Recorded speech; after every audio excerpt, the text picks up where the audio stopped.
Hello and welcome to lecture number 9 of the Magna Carta 2022. The Magna Carta 2022, as you know, is basically a prelims crash course for the upcoming 2022 prelims exam. And we are on the final lecture, which is on bodies. We are going to be covering 3 preliminary explanations. First, the placement of the bodies as a whole. Second, the larger purpose that these bodies try to fulfill. And third, a comparative review of the bodies. Now, in the last 2-3 years or so, there have been negligible questions on bodies. That does not mean that the prelims in the times to come shall not ask you questions on bodies. However, there is a clear distinction. You must know all possible technical details as far as constitutional bodies are concerned, whereas as long as you're aware about the functions of statutory bodies, that is more than enough. I will be spending greater focus on constitutional bodies in this lecture, and as far as statutory bodies are concerned, I shall give you an overview, and of course you can reference it with the material from your standard textbooks and so on and so forth. It is also very important for you to quickly revise your 4 golden rules, primarily rule number 3 and rule number 4, which is separation of powers and checks and balances that we had discussed in lecture number 1.2. Now, let's begin. At the outset, we understand that the legislature, the executive and the judiciary are the 3 branches of the state. The legislature comprises of the Lok Sabha and the Rajya Sabha. The executive comprises of the elected executive and the permanent executive, which is basically the elected executive signifying your ministers and the permanent executive signifying your bureaucracy. And then on the judicial front, we have the Supreme Court, then followed by the High Court, and so on and so forth. It is the president which is commonly connected to the 3 branches of the state, and of course the governor at the level of the states. Now, what is it that we're trying to understand here?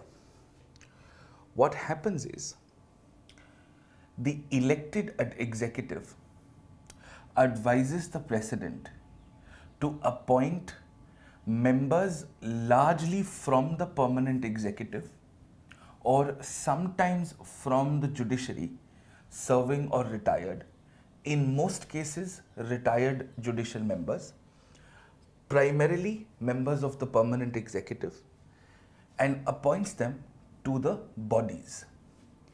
There are 3 kinds of bodies: constitutional bodies, statutory bodies, and executive bodies. Constitutional bodies, which are appointed by the president, perform 2 basic kinds of functions. 1, an advanced check and balance, not only on the elected executive, but also on the permanent executive and in a very limited capacity, the legislature as well. And statutory bodies largely perform checks and balances and expert support towards the executive, whereas executive bodies largely perform a support function to the executive. All of these bodies are created fundamentally on the recommendations of the executive through the president, and all of these bodies are performing some form of assistive or a check and balance function. Now, for example, if there is a constitutional body which is checking the expenses made by the executive, where are you showcasing your findings to? We understand that the executive is accountable to the legislature, which means the findings of the constitutional body examining the expenses made by the executive shall be showcased before the legislature, and the communicating authority would therefore become the president. Now, why does this happen?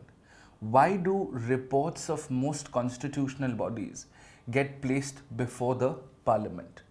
It's because the parliament is the epicenter of the democratic mandate, and the parliament is performing checks and balances on the executive. And of course, within the parliament, as we've studied before, the Lok Sabha of course plays a higher role. On the other hand, the statutory bodies do perform certain supervisory functions, do perform certain checks and balances functions, but not at the level of constitutional bodies, which is why you will rarely notice similarity of powers and similarity of structures between constitutional and statutory bodies. You will never see members of the judiciary be a part of constitutional bodies, because while the separation of powers between the legislature and the executive is translucent, there is relatively stronger separation of powers between the judiciary and the other two branches of government, which is why in most cases you will see members of the judiciary or retired judges usually being members of statutory bodies. Because if a sitting Supreme Court judge was a part of the constitutional body which was keeping a check on the functions of the executive, presenting it before the legislature, it would fundamentally distort separation of powers. Now we also understand that we live in a rule of law country, which means that power must originate from the law. So if you are building an authority and that authority has the power to make certain decisions, the authority has the power to adjudicate, it must originate from the law.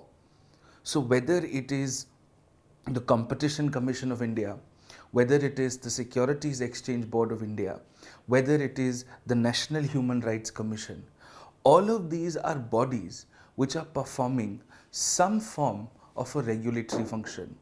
All of these are performing some form of a function which is supervisory in nature. And if you have to give them the powers which are real in nature, you have to give them the powers through the law. Which is why when the Election Commission becomes the election regulator of India, it's because the law called the Constitution gives the ECI the powers to do so. Similarly, the same is the case with Securities Exchange Board of India as well.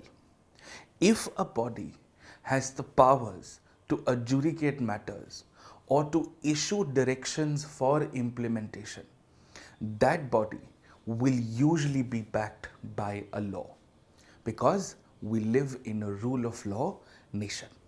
And this is the larger layout as far as our bodies are concerned. Which now begs us to answer a simple question. Why are constitutional bodies called constitutional bodies? Are all constitutional bodies the same? Well, the answer to that is slightly more complicated. So let's look at it. When we have to answer the question, are all constitutional bodies the same, or why are constitutional bodies called constitutional bodies? A very obvious answer, a tautological answer would be constitutional bodies are constitutional bodies because they're mentioned in the Constitution. That, however, is not a good enough answer. By that logic, a statutory body is any body which is mentioned in any statute. That does not justify it. We are looking for an answer as to what is so special about that body because of which it has been placed in the Constitution. It's because of what that body does. It's about who that body is working with, which is why some bodies are given the status of a constitutional body.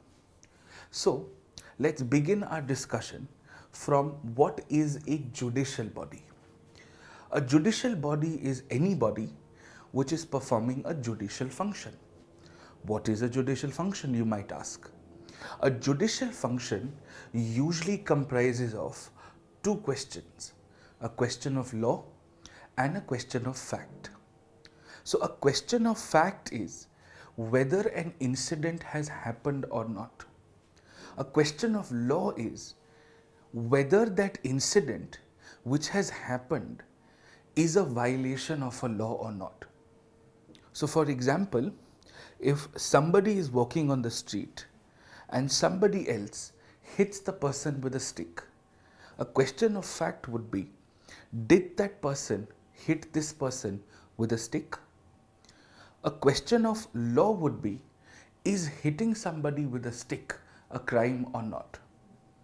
So any body which figures out the answers to both of these questions is a judicial body, right? Now let's employ some mathematics here. A judicial body is any body which performs a judicial function which is a question of law and or a question of fact, right? The higher you go up in the judiciary, the more questions of law do you examine. But that's not something you don't have to worry about as civil service aspirants. If I divide this entire equation by 2, half of a judicial body is performing half of a judicial function, which means at least a question of law function or a question of fact function, because these are full variables. And what is another word for half of a judicial function? It is a quasi-judicial body. So half of a judicial body is also called a quasi-judicial body. Now why do we discuss this? It's because you will notice some quasi-judicial bodies are actually constitutional bodies, and therefore some constitutional bodies are quasi-judicial bodies. Some quasi-judicial bodies are also statutory bodies, and therefore some statutory bodies are also quasi-judicial bodies. All quasi-judicial bodies are not necessarily constitutional bodies, but some constitutional bodies are necessarily quasi-judicial bodies. But there is one principle which is very clear. No quasi-judicial body can ever be an executive body. An executive body is a body which is set up by an order of the government, right? Why? Because you require the sanction of proper law to give a body proper powers. This is the principle as to why. Let's take a few examples. Say the Election Commission of India. The Election Commission of India is primarily charged with the functions of conducting centre and state elections. They issue the Model Code of Conduct. They are the ones who screen applications for elections. Officials under the Election Commission of India are empowered to accept or reject nominations for elections based on certain criteria. They also have the powers to declare a bypoll or a repoll as and when necessary. In fact, management of election disputes are heard by the Election Commission of India, which means they are performing a question of fact or a question of law function. Similarly, when the UPSC is recommending to the central government the names of people who the UPSC believes are fit to hold government positions after clearing an exam, that is a question of fact function. When the UPSC is asked to recommend what kind of disciplinary action should be taken against a particular officer, that is a question of law. The same applies to state public service commissions. When the Comptroller and the Auditor General of India examines expenditure which is made by a government body, you are performing a question of fact. You are looking into whether the financial expenditures that were made were honestly prudent in the first place. So as you can see, some constitutional bodies are definitely quasi-judicial bodies. Definitely. Similarly, there are some statutory bodies which are also quasi-judicial. When the Censor Board and the Film Certificate Board of India, the Censor Board of India, decides to give a film rating certificate or fundamentally decides whether a film should be allowed to screen in India or not, that in fact is a quasi-judicial function. Similarly, the tribunals that we set up under different laws in the country, those are quasi-judicial bodies. Like the same way, when the NHRC can conduct certain inquiries, whether on the receipt of a complaint or even suo motu, you are performing at least a quasi-judicial function. When the Central Bureau of Investigation conducts an inquiry upon, say, a court order, or is looking into a state issue on request by the states authorized by the center, you are performing a quasi-judicial function. You're trying to examine whether there was a violation of question of law or fact. Now, the CBI does not finally decide, it is still an investigation body, but you're still examining certain facts. And this is why you can understand the idea of quasi-judicial bodies to be important. So when we say some constitutional bodies are quasi-judicial bodies, because they're performing a very important function of checks and balances. So when the CAG examines the expenditure made by the executive on the orders of the president, releases the report to the Public Accounts Committee, which is a parliamentary standing committee, and then gets it to be laid on the floor of the parliament, this is nothing but checks and balances. This is the significance of why a body is called a constitutional body in the first place. Now, let's do some more math. If I tell you India's highest national judicial body is obviously the Supreme Court. Similarly, India's highest or apex quasi-judicial bodies would be some constitutional bodies.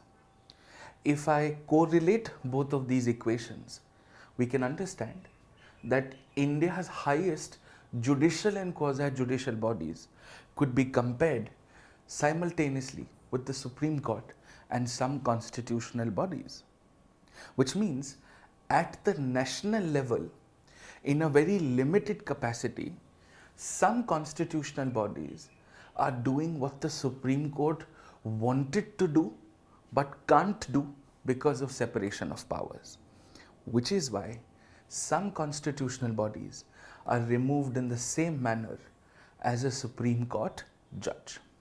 If you look at the figure again, when I tell you, for example, the CAG is examining expenditure made by the executive, this examination cannot be looked into by the Supreme Court because of separation of powers.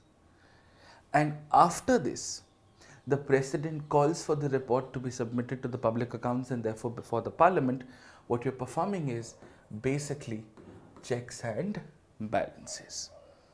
This is why we also often say that the CAG is removed in the same manner as that of a Supreme Court judge, which is why bodies are fairly logical to do. Okay? Now, let's quickly look at our basic classification of constitutional bodies. So, there are some constitutional bodies which perform checks and balances and expert support. There are some constitutional bodies which perform only checks and balances, and there are some constitutional bodies which provide only expert support.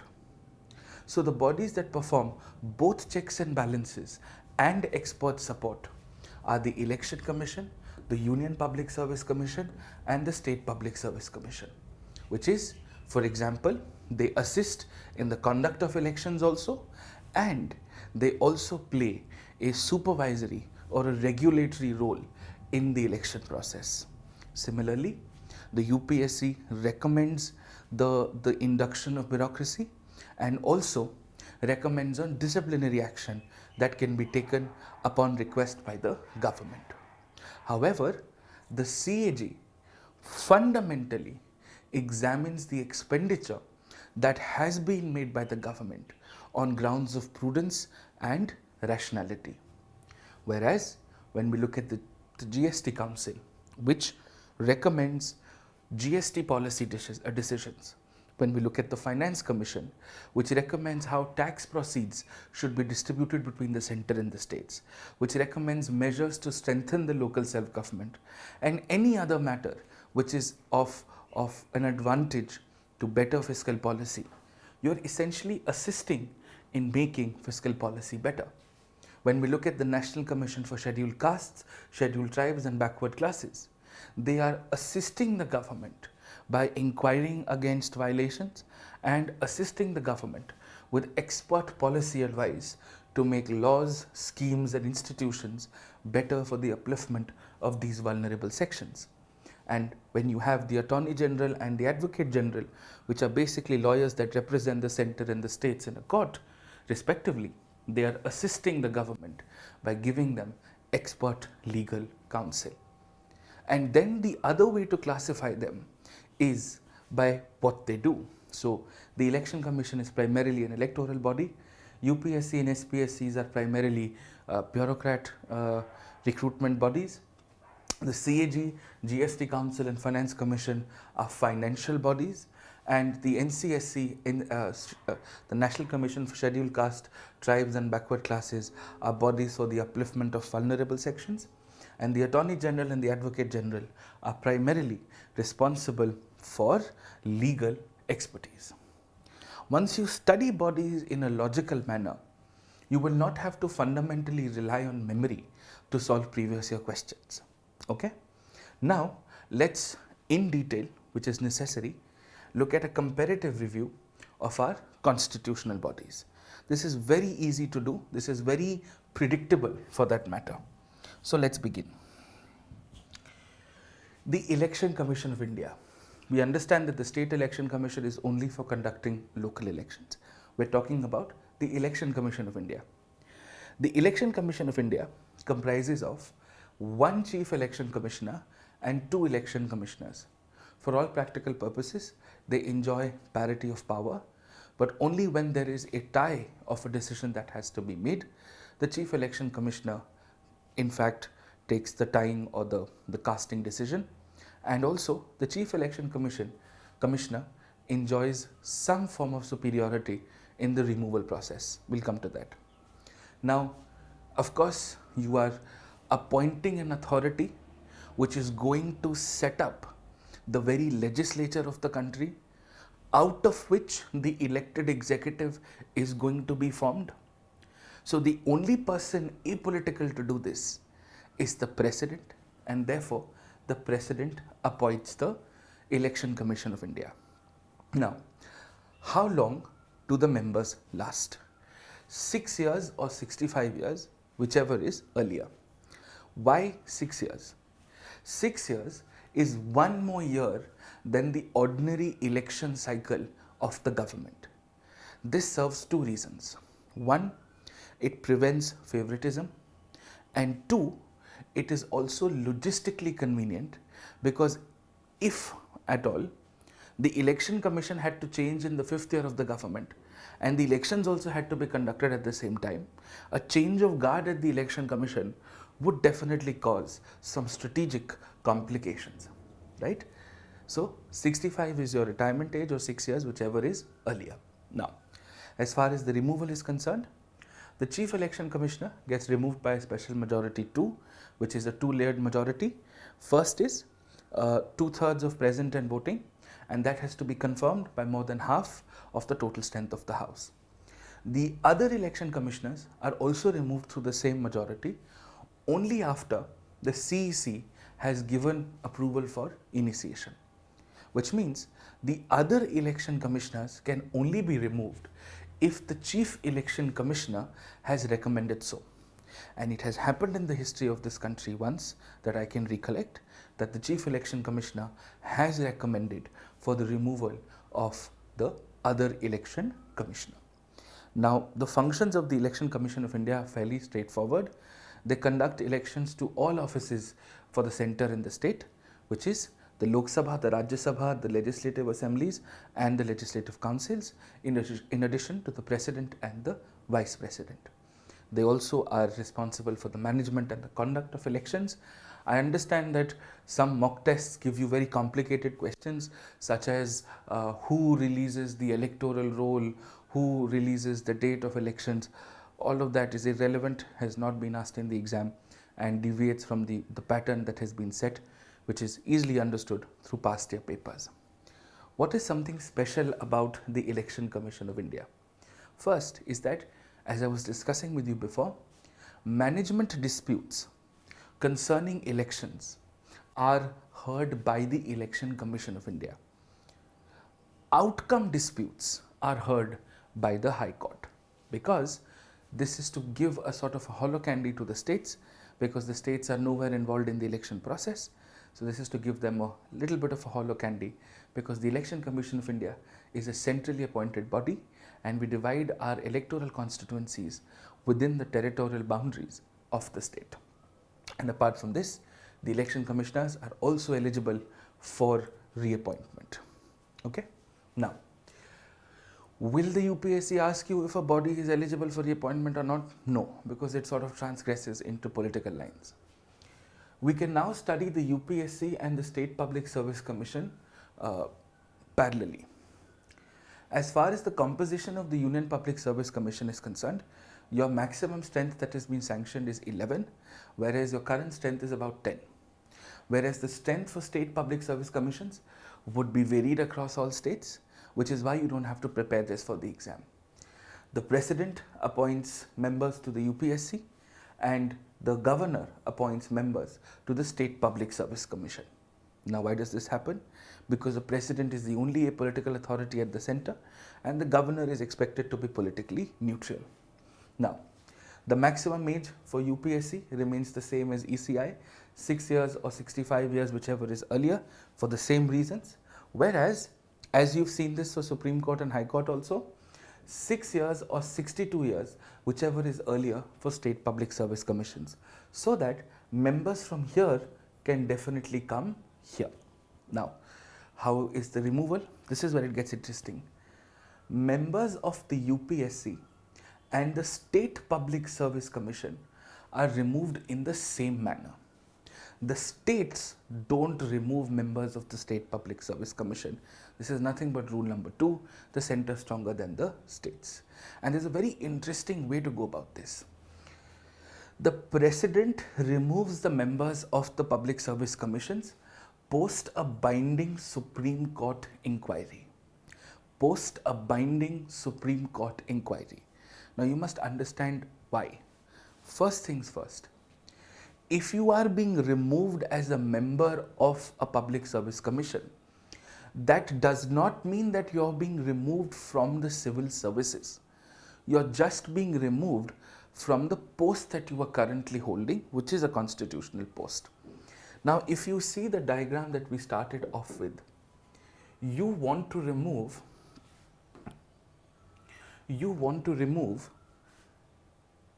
a member of the permanent executive, or you want to remove a constitutional body whose job is to recruit members of the permanent executive. If the government had to play a role, if the parliament had to play a role, there are always constant interactions with the executive and with the permanent executive and the elected executive and the legislature, and therefore this would cause a conflict of interest. And the bureaucracy is supposed to be independent, is supposed to function without bias. Of course, they are accountable to the elected office and the political masters, but they are supposed to work under the aegis of the law. So to prevent that conflict of bias, you have a Supreme Court inquiry which is binding on the President for the President to take a certain call. This is why the President removes members of the public service commissions on the basis of a Supreme Court inquiry. Now, what are their functions? Very basic. The UPSC recruits All India services and central services. The State Public Service Commission recruits state services, and both of them respectively also advise on disciplinary matters. All right. Now, special remarks. Because your job is so sensitive, wherein you are supposed to be the channel for recruiting bureaucracy. You are ineligible for reappointment unless you are getting reappointed from one commission to the other, from one public service commission to the other. And half of the members must have at least 10 years of public service experience. Otherwise, how else will you have what it takes to identify the candidates who are good enough for this? Right? Simple. Then you have your welfare constitutional bodies. The National Commission, Scheduled Caste, Scheduled Tribe, Backward Classes, and the Linguistics Officer. All of them have the exact same procedure. Now understand, these are supposed to help the government get better at the upliftment of vulnerable sections. They are not checking the actions of the government. They are recommending what more can the government do, which is why they have a very light-hearted ecosystem. Composition has not been defined. They're appointed by the president. Again, maximum age is not defined. Removal is not defined because this is done in an expert capacity, and their function is policy consultations and welfare. They can take suo motu actions, they can take suo motu inquiries, they can look into reports, they can suggest improvements in laws, and so on and so forth, right? Think about it. If NHRC can have suo motu powers, then why can't a constitutional body, right? Of course, a linguistic officer will usually not have suo motu powers. And what is common to all of these is that all of them have been added later to the constitution. They were not an original part of the constitution. Now let's come to the lawyers. You've got the Attorney General for the center and you've got the Advocate General for the state. Now, of course, there is one Attorney General and one Advocate General, but they are also assisted by subordinate legal officers, which you don't have to read about, the Additional Attorney General or the Assistant Attorney General, and so on and so forth. Again, here you are essentially recruiting a lawyer who is going to represent the government in cases against the government or in cases that the government has filed against somebody. You're basically hiring a lawyer, okay? Now, as far as the Attorney General for the central government is concerned, recruited by the President. As far as the Advocate General is concerned, recruited by the Governor. What is the difference? Central government cases are mostly heard in the Supreme Court because interstate disputes are largely heard in the Supreme Court. And even if this reaches the High Court, usually the central government takes a special leave petition and brings the case back to the Supreme Court. So if you are going to be appearing before the Supreme Court, you must also be eligible to be a Supreme Court judge, because your eligibility to be a Supreme Court judge is nothing but X number of years as a lawyer experience, right? Apart from other qualifications such as a 5-year High Court tenure, but that does not apply here. Similarly, an Advocate General must also be eligible to become a High Court judge. Now, you're essentially recruiting somebody to give you legal services. There is no concept of a minimum age or a maximum age. If you're appointed by the President, you will be removed by the President. If you're appointed by the Governor, you will be removed by the Governor. What are your primary responsibilities? To assist, aid, and represent the center and the state governments respectively. And what is special about both of these is they can participate in their respective houses. So the Attorney General can participate in the discussions of the Lok Sabha, but cannot vote in the Lok Sabha because you are not a member, so you do not enjoy the democratic mandate to vote. You can't even vote in the Rajya Sabha. Now the question is, why are they even allowed to participate? Because the Lok Sabha or the Rajya Sabha can invite the Attorney General to the House and give an explanation to the House regarding a case concerning the central government in the Supreme Court. This is nothing but rule number 4, checks and balances. But they are not allowed to vote. Similarly, the Advocate General can participate in the proceedings of the state legislatures, but they cannot vote. Okay? Now, the Finance Commission of India. There has been a previous question a few years ago. The Finance Commission of India consists of the chairperson and 4 members. The chairperson has to be a public affairs expert. The first member should be eligible to be a High Court judge. Why? Because you are essentially performing a federal function of center state divisions, and there is a common qualification for High Court and Supreme Court judges. The second member must be a government expert, a government financial expert. The third member should be a generalist, usually an administrative officer, and the fourth member should be an economic expert. And collectively they are called the Finance Commission of India. You don't have to memorize the articles, but this is, I think, Article 280. Now, appointed by the President, of course, none of these are absolute powers. You are assisted and you are bound by the advice of the Council of Ministers. There is no maximum minimum age as a concept because you are performing an expert function. You are assisting the government to formulate a certain set of policies.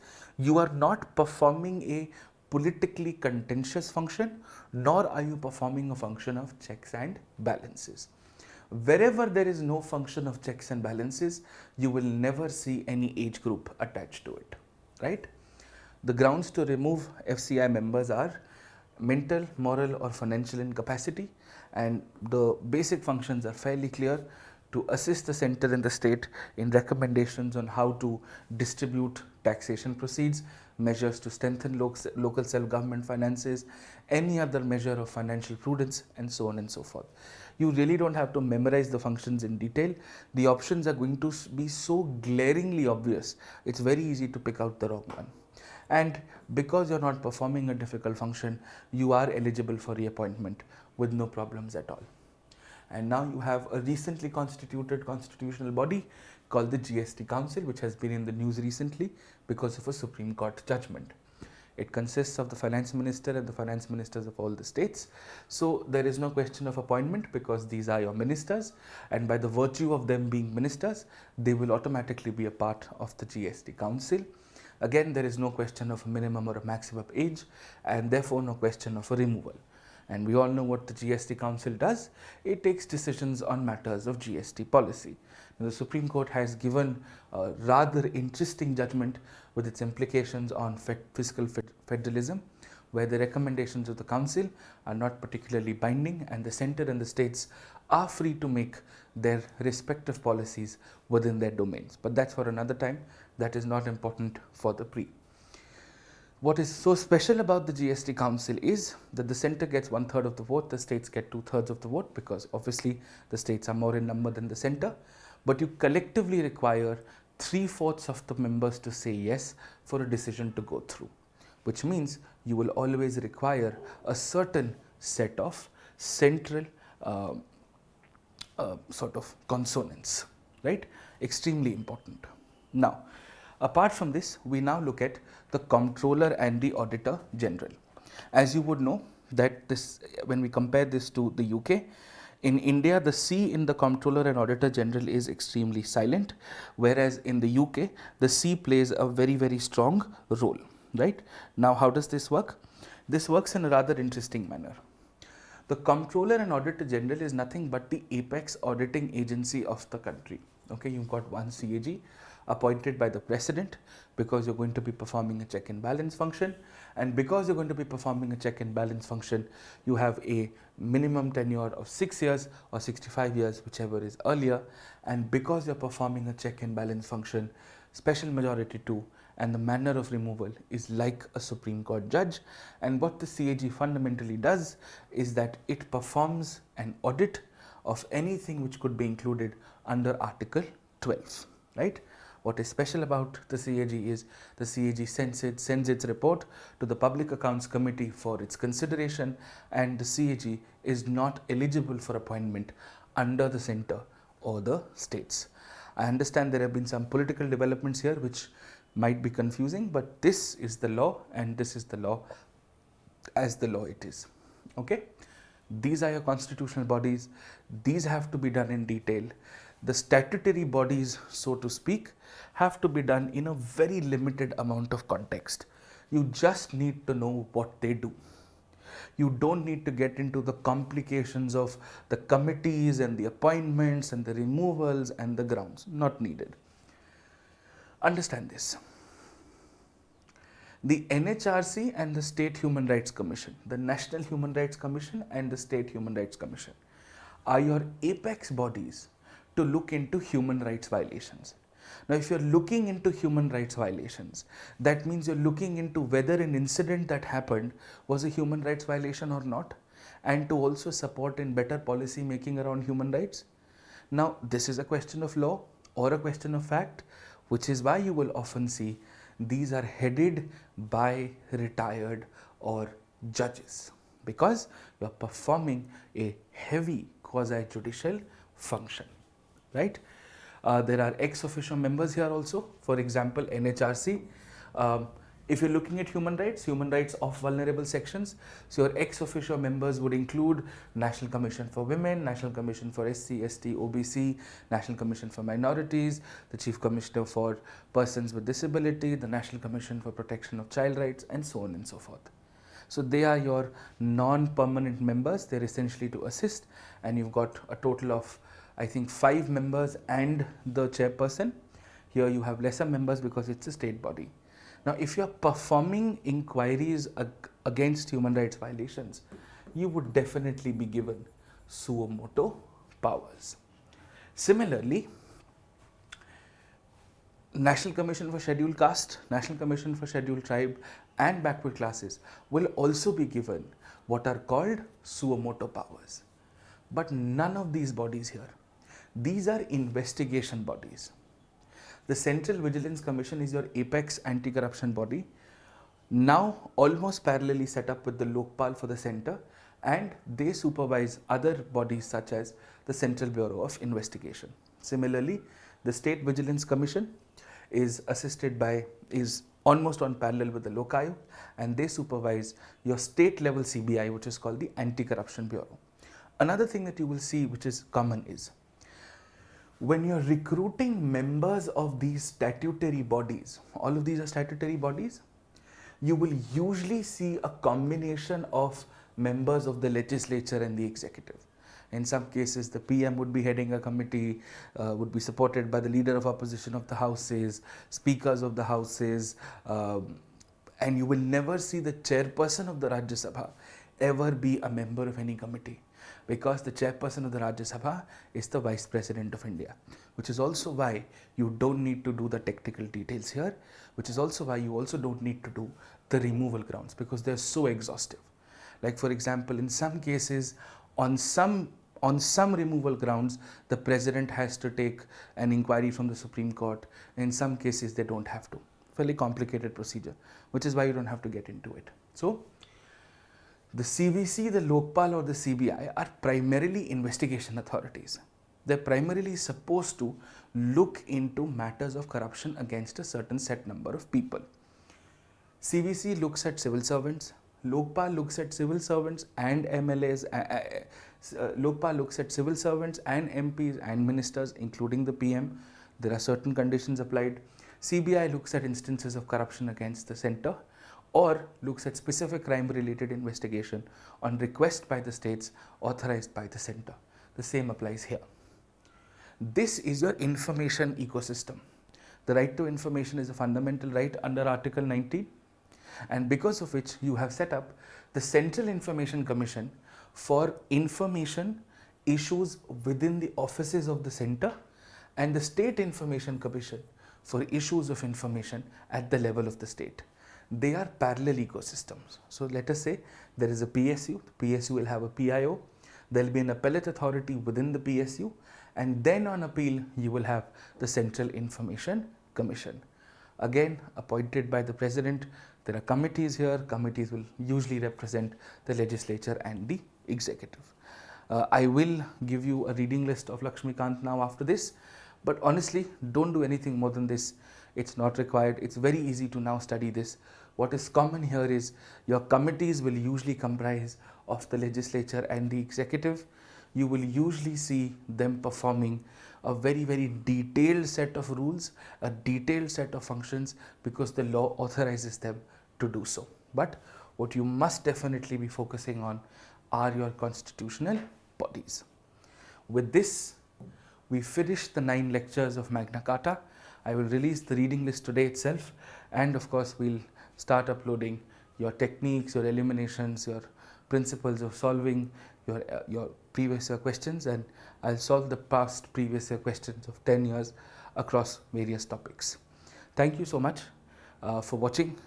Your views, your comments, your support has been incredibly overwhelming, and it is very inspirational, and this is what has really inspired me, has really pushed me to do a better job than what I did last year, and I only promise you to get better every time. Thank you so much, and keep watching.